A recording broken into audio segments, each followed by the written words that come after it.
Jangan lupa like and subscribe. Assalamualaikum warahmatullahi wabarakatuh.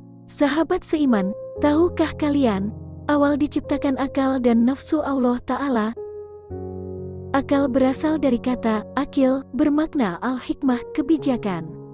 Atau bisa juga bermakna tindakan yang baik dan tepat. Akal juga bisa berarti sifat, yang dimaksud ukila lahu sayun, artinya dijaga atau diikat, hubisa, akalnya dan dibatasi. Pengertian akal adalah daya pikir yang diciptakan Allah untuk manusia, diberi muatan tertentu berupa kesiapan dan kemampuan yang dapat melahirkan sejumlah pemikiran, serta dapat membedakan yang salah dan yang benar, berguna bagi kehidupan manusia yang dimuliakan oleh Allah.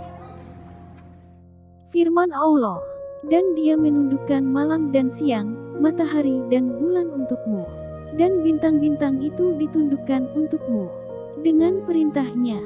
Sesungguhnya pada yang demikian itu benar-benar ada tanda-tanda kekuasaan Allah bagi kaum yang berakal. Qs.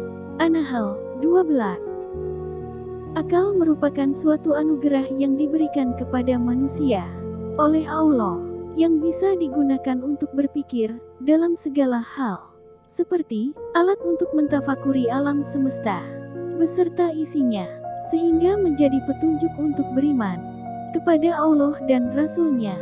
Akal juga yang dipakai manusia sebagai alat untuk menggali ilmu-ilmu dan rahasia-rahasia alam untuk dimanfaatkan dalam kepentingan manusia.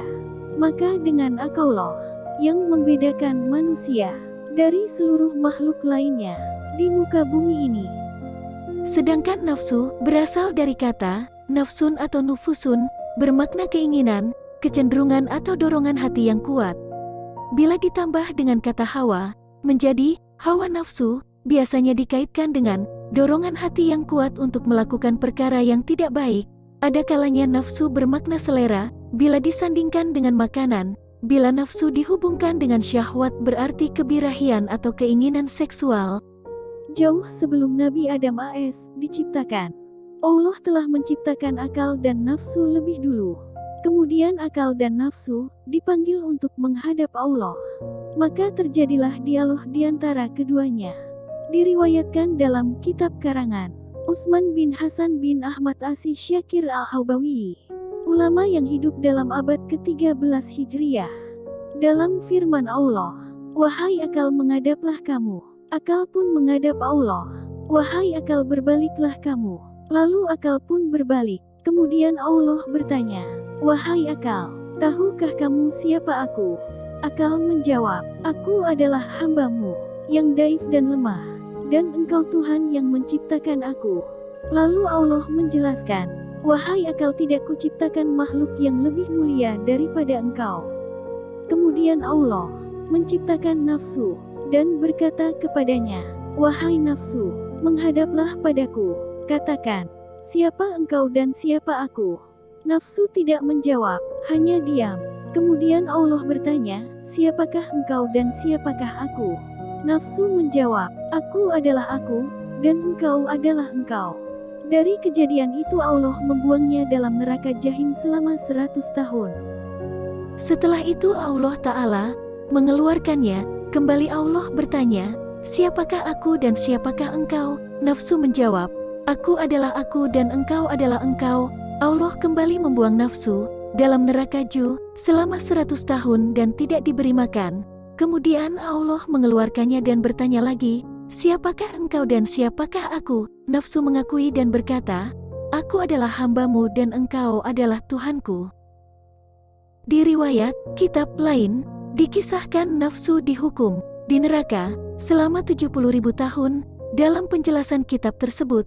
Dan kitab lain, sebab itulah puasa diwajibkan Allah. Hikmah dalam kisah ini, begitu membangkangnya nafsu, apabila seseorang tidak bisa mengendalikan, mengontrol nafsunya, maka ia akan mendapat kerugian yang amat besar.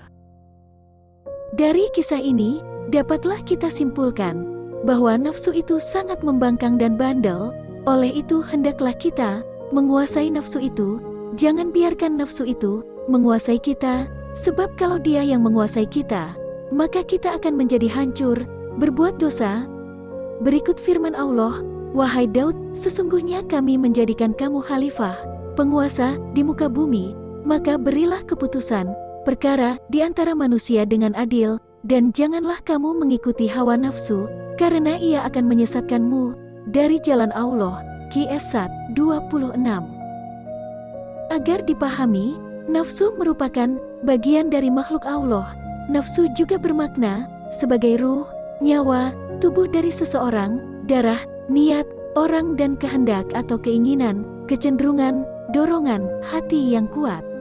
Secara istilah, nafsu adalah sesuatu yang melekat pada diri seseorang, yang menimbulkan keinginan atau dorongan hati untuk memuaskan kebutuhan hidupnya, meskipun bukan hal yang mutlak buruk.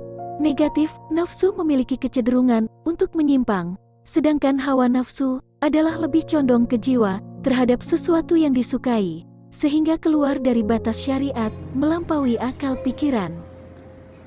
Imam Al-Ghazali dalam kitabnya Ihya Ulumuddin menerangkan, kebahagiaan adalah ketika seseorang mampu menguasai nafsunya, kesengsaraan adalah saat seseorang dikuasai nafsunya. Rasulullah bersabda, "Tidaklah beriman salah seorang di antara kalian sampai ia menundukkan hawa nafsunya untuk tunduk pada ajaran yang aku bawa." Hadis riwayat Imam An-Nawawi. Di dalam kolbu, hati nurani, terletak akal dan nafsu, tempatnya bersusun. Akal itu berada di tempat yang lebih tinggi dan dalam dan ruh yang terdalam, sementara nafsu berada di luarnya. Ibaratnya, hati, akal itu baitullah, dan nafsu itu tawaf yang mengelilingi. Manusia diberi kelebihan Allah dari makhluk lainnya. Bukan berarti manusia itu lebih mulia, terbebas dari kesalahan. Justru ia bisa lebih rendah dari hewan apabila ia tidak bisa mengendalikannya. Demikianlah kisah diciptakan akal dan nafsu. Semoga Allah Ta'ala memberi kita hidayahnya, sehingga kita mampu menggunakan akal dan bisa menundukkan, mengontrol nafsu. Semoga bermanfaat. Bantu like dan subscribe. Wassalamualaikum warahmatullahi wabarakatuh.